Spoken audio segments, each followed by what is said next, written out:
Good afternoon বন্ধুরা, তো কেমন আছো তোমরা সবাই? আশা করি সবাই খুব ভালো আছো, আমিও খুব ভালো আছি। তো সবাইকে সবার প্রথমে জানাই রথযাত্রার অনেক অনেক শুভেচ্ছা।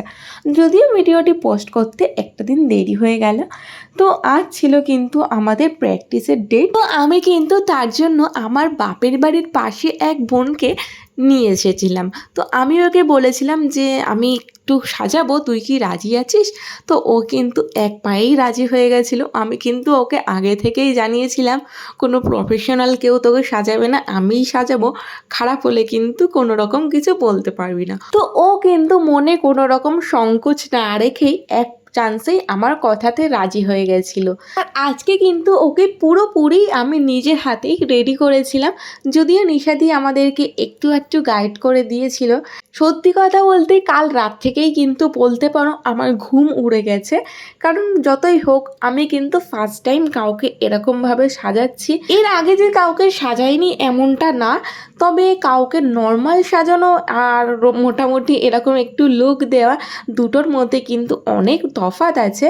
তো আমি কিন্তু আমার পুরোটা দিয়ে চেষ্টা করেছি যাতে আমি ওকে খুব ভালোভাবে সাজাতে পারি। আর নিশাদি আমাদেরকে প্রথমেই বলেছিল যে তোমরা এটা মনে করবে না যে তোমরা প্র্যাকটিস করছো, তোমরা মনে করবে তোমরা নিশ্চয়ই কোনো ব্রাইডকে সাজাতে গেছো বা কোনো রকম কোনো পার্টি লুক করছো। আমি সত্যি কথা বলতে এখনও মাঝে মাঝে বিশ্বাস করতে পারি না যে আমি এই কোর্সটা করতে পারছি, কারণ এই কোর্সটা করা নিয়ে কিন্তু আমার অনেক অশান্তি, অনেক ঝামেলা পোহাতে হয়েছে। যাই হোক, দেখতে দেখতে কিন্তু আমার ওর পুরো লুকটা কমপ্লিট করা হয়ে গেছে। আর আজ কিন্তু আমার ফার্স্ট ডে প্র্যাকটিস ক্লাস ছিল। তো তোমরা জানিও আমি ফার্স্ট টাইম কেমন সাজালাম, মানে ভালো সাজালাম কি খারাপ সাজালাম, অবশ্যই কিন্তু কমেন্টে জানিও। আমার কাছে কিন্তু ওর লুকটা বেশ মিষ্টি লেগেছে, এমনকি ও কিন্তু এমনভাবেই বাড়ি চলে গেছিলো, ওর বাড়ির লোকও দেখে বলেছে খুব সুন্দর লাগছে। যাই হোক, তারপর আমিও চলে আসলাম বাড়ি। আর ওদিকে কিন্তু তোমাদের দাদাভাই, আমার শ্বশুরমশাই এবং শাশুড়ি মা তিনজনে মিলেই বসে পড়েছে রথ সাজাতে। আর আমি কিন্তু এই জগন্নাথ, বলরাম এবং সুভদ্রার মূর্তিগুলো সেই পুরী থেকে কিনে এনেছিলাম।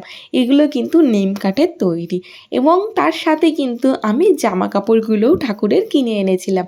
আর ওদিকে আমার শাশুড়ি মা কিন্তু নিজের হাতেই মালা গাঁথছেন। উনি বলেছিলেন গাছে অনেক ফুল হয়েছে, তো সেই কারণেই সেই ফুলগুলো দিয়ে উনি নিজের হাতেই মালা গেঁথে দেবেন। তো দেখতে দেখতে কিন্তু আমাদের রথ সাজানো কমপ্লিট হয়ে গেছে।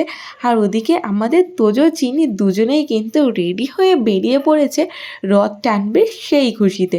আমাদের তোজোবাবু কিন্তু প্রচণ্ড খুশি, কারণ আগের বছর ওদেরকে কিন্তু রথ কিনে দেওয়া হয়নি, কারণ আগের বছর ওরা অনেকটাই ছোট ছিল। তবে অন্যান্য বাচ্চারা যখন রথ টানছিল সেই সময় কিন্তু আমাদের তোজোবাবুর বিশেষ করে খুব বেশি করে মন খারাপ হয়ে গেছিল।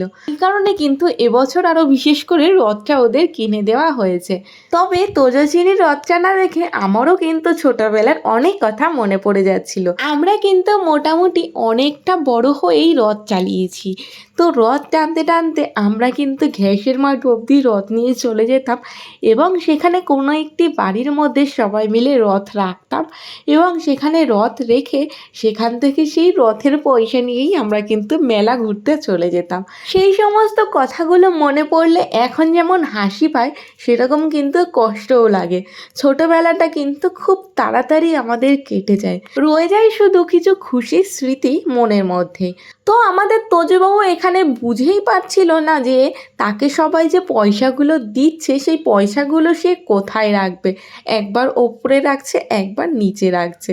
তো এখানে কিন্তু তারা প্রসাদ দিচ্ছিল যদিও সবাইকে, তবে বেশিরভাগ প্রসাদ কিন্তু তারা দুজনে মিলেই খেয়ে নিয়েছে। প্রথমত ভেবেছিলাম যে এই গলি থেকে বার করে না হয় পেছন গলি থেকে ওদেরকে রথ নিয়ে ঢুকবো, কিন্তু তোজোচিনি যে পরিমাণে তাড়াহুড়ো করে রথ টানছিল, রথ গেল একবার উল্টে পড়ে। তো তাই দেখার পরে তোমাদের দাদাভাই বললো আর কোনো জায়গায় নিয়ে যাওয়ার দরকার নেই, আমাদের গলির মধ্যেই ওদের যতবার ইচ্ছা ওরা না হয় ততবারই রথ টানুক। ওর ঠাকুরের রথে মিষ্টি ওই খেয়ে কি করবে, তো ও ছাড়া কে খাবে? পায়েল এবার ওইটা কি করলো, তাড়াতাড়ি দৌড়ে গিয়ে দরজার সামনে দাঁড়িয়ে বলে কি সবাই বাইন্দে আছে, কোনো জগন্নাথ ছাড়ে নাই, বেঁধেই রাখে, বেঁধে না রাখলে হবে, পড়ে যাবে তো।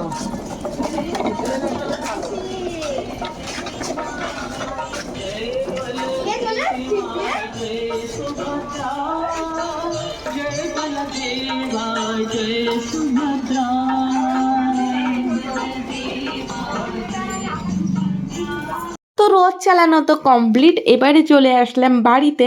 আর রথের দিন পাঁপড় ভাজা হবে না তা তো হতেই পারে না। আর ওদিকে তোমাদের দাদাভাই যেমন, তার ছেলেও হয়েছে ঠিক তারই মতো, ভাজা পোড়া খেতে খুবই ভালোবাসে।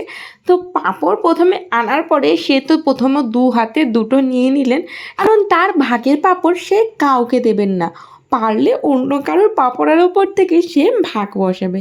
যাই হোক, এখানে পাঁপড়ের ঝামেলা মিটিয়ে আমি কিন্তু আজ একটি স্পেশাল জিনিস বানিয়েছিলাম, সেটি হচ্ছে গিয়ে ছানার জিলাপি। তো রথযাত্রা উপলক্ষে কিন্তু আজকে স্পেশাল রেসিপিটি বানিয়ে নিলাম। তাছাড়াও কিন্তু আমার কুকিংয়ের চ্যানেলটিতে অনেক দিন ধরে কোনো রকম কোনো রেসিপি ছাড়া হচ্ছে না, ওই কারণে ভাবলাম আজ না হয় একটু ছানার জিলাপি বানানো যাক। তোমরা যদি পুরোপুরি রেসিপিটি জানতে চাও তাহলে কিন্তু আমার ডেসক্রিপশান বক্সে গিয়ে লিংক দেয়া থাকবে, সেখান থেকে পুরো রেসিপিটি কিন্তু তোমরা দেখে নিতে পারো। আর রথযাত্রা উপলক্ষে তোমাদের বাড়িতেও কি স্পেশাল মেনু তৈরি হচ্ছে কমেন্টে কিন্তু অবশ্যই জানিয়ে যেও। আর ছানার জিলাপি বানানোও কিন্তু খুবই সহজ। প্রথমত দুধ থেকে ছানা কাটিয়ে নিতে লাগবে, তারপরে সেই ছানাটাকে খুব ভালোভাবে জল ঝরিয়ে নিতে লাগবে। এবারে তার মধ্যে আপনারা এক এক করে দিয়ে দেবেন কিছুটা পরিমাণে ময়দা, একটু সুজি আর একটু ঘি। এই সমস্ত উপকরণগুলো দিয়ে খুব ভালোভাবে একটি ডো তৈরি করে নিয়ে তারপর এক এক করে সমস্ত লেচি কেটে নিয়ে সেই লিচিগুলোকে এক এক করে জিলাপির শেপ দিয়ে দিতে লাগবে। তারপরে সমস্ত জিলাপিগুলোকে ভেজে নিয়ে এদিকে একটুখানি শিরা বানিয়ে নিতে লাগবে, মিষ্টি শিরা আর কি, যেটা চিনি এবং জল দিয়েই কিন্তু হয়ে যায়। তার মধ্যে একটুখানি এলাচ ফেটিয়ে দিলে খুবই ভালো সেন্ট আসে। এবার সেটাকে খুব ভালোভাবে ফুটিয়ে নিতে লাগবে যতক্ষণ না একটু চ্যাটচ্যাটে ভাব চলে আসছে। তারপরে ওদিকে এক এক করে সমস্ত জিলাপিগুলোকে তেল থেকে ছেঁকে তুলে নিয়ে ডাইরেক্ট শিরার মধ্যে ছেড়ে দিন। এবারে এই জিলাপি শুদ্ধ শিরাগুলোকে আমরা 2 থেকে 3 মিনিট ভালোভাবে ফুটিয়ে নেব।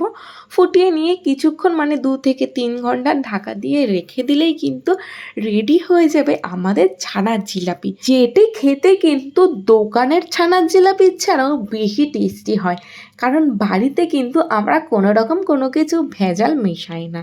তো দেখতে দেখতে কিন্তু দেখুন আমারও ছানার জিলাপিগুলো রেডি হয়ে গেল, দেখেই কিন্তু জিভে জল চলে আসছে।